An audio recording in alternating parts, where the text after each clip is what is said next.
As the ground convoy fights its way to the objective, a Ranger is already down just north of the target building. One of the first things that went wrong was that one of the young Rangers, a Ranger named Todd Blackburn, missed the rope as he went out the helicopter and plummeted 70 feet to the street. I turned around, I saw my best friend, Todd Blackburn, just sitting lifeless on the ground. He just had his eyes rolled back and his cape was off. I didn't know to what extent, how much enemy was out there. All I knew somebody was firing at us. And I remember turning around and seeing Galentine. One minute he's firing down the road, and the next minute I just see bright red. And I was like, oh my Lord. I mean, he just got shot. He said, my thumb's blown off, it's gone. He was definitely going into shock.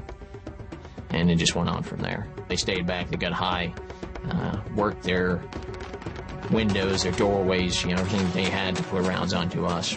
Literally everyone came to the firefight.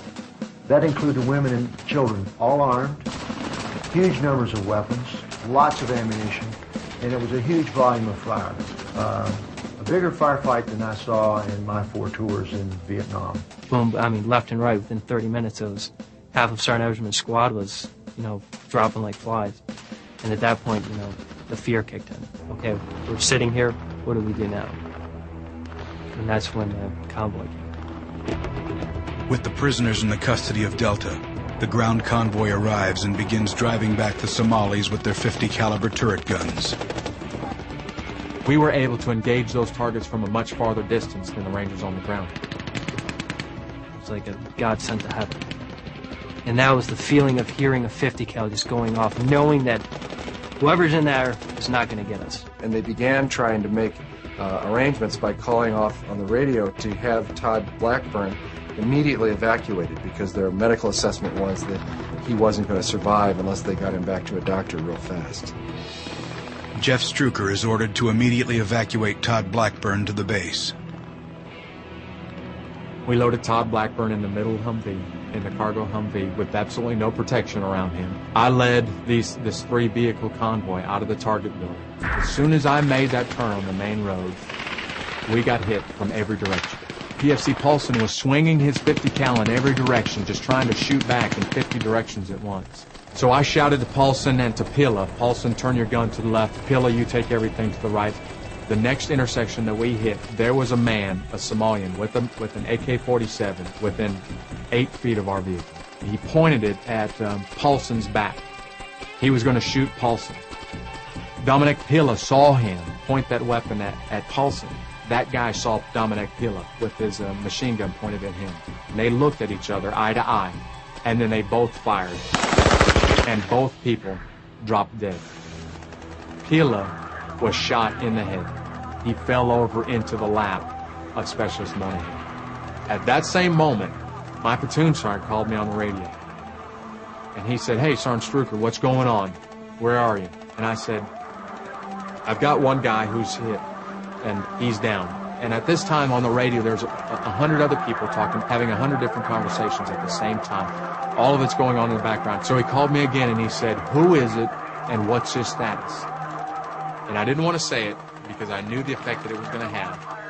I paused for a minute. I said, it's Pilla, and he's dead. And as soon as I said that, every conversation on the radio ceased. And there was silence for about 30 seconds. And I realized that I had just told everybody in the operation that we had just taken our first casualty. We had just lost our first soldier. The so-called invincibility of the Ranger force had been breached in a really terrible way, and I think it sent a real shock up and down all of their spines.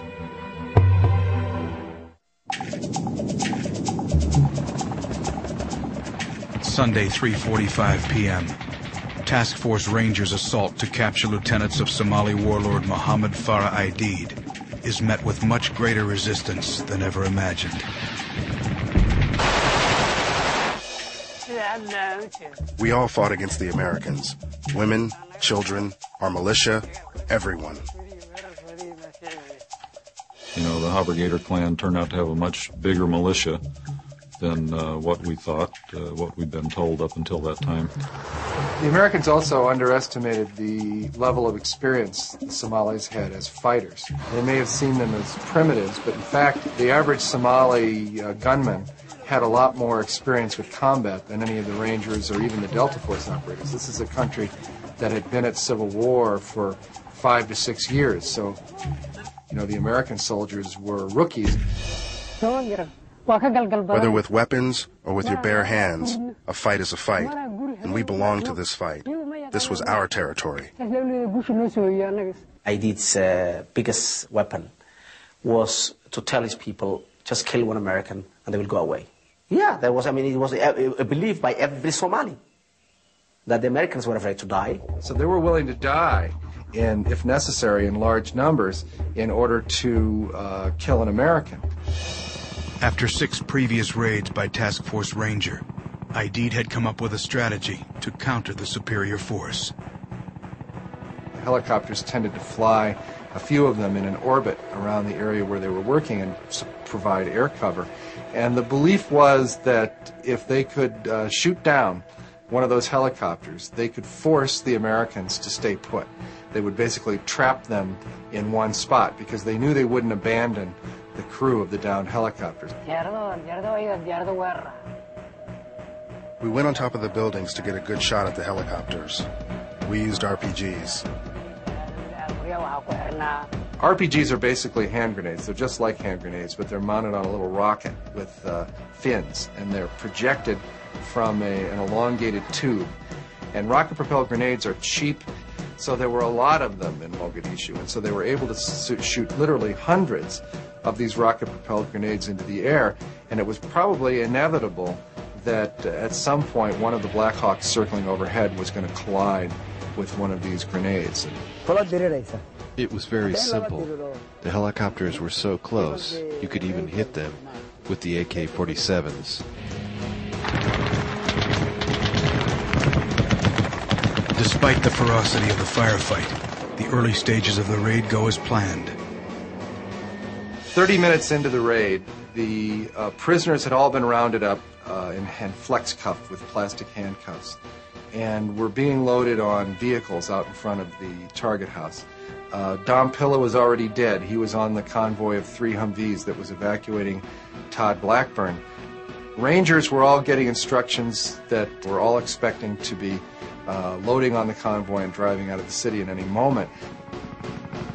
We were done, essentially, unless something came up, and obviously something did come up. They were under increasingly heavy fire when suddenly the men looked up and saw an explosion on the tail rotor of one of the Black Hawk helicopters. Black Hawk Super 6-1, piloted by Cliff Walcott, is struck by an RPG. And Cliff made the call that they had been hit and that they were going down. I looked over between 2 buildings and I could see it slowly starting to rotate out. And you can see the helicopter just sort of, lose that thrust from the tail rotor and start spinning around, and I lost it behind the buildings. They watched with horror as this helicopter clipped the top of a building about 6 blocks away and crashed.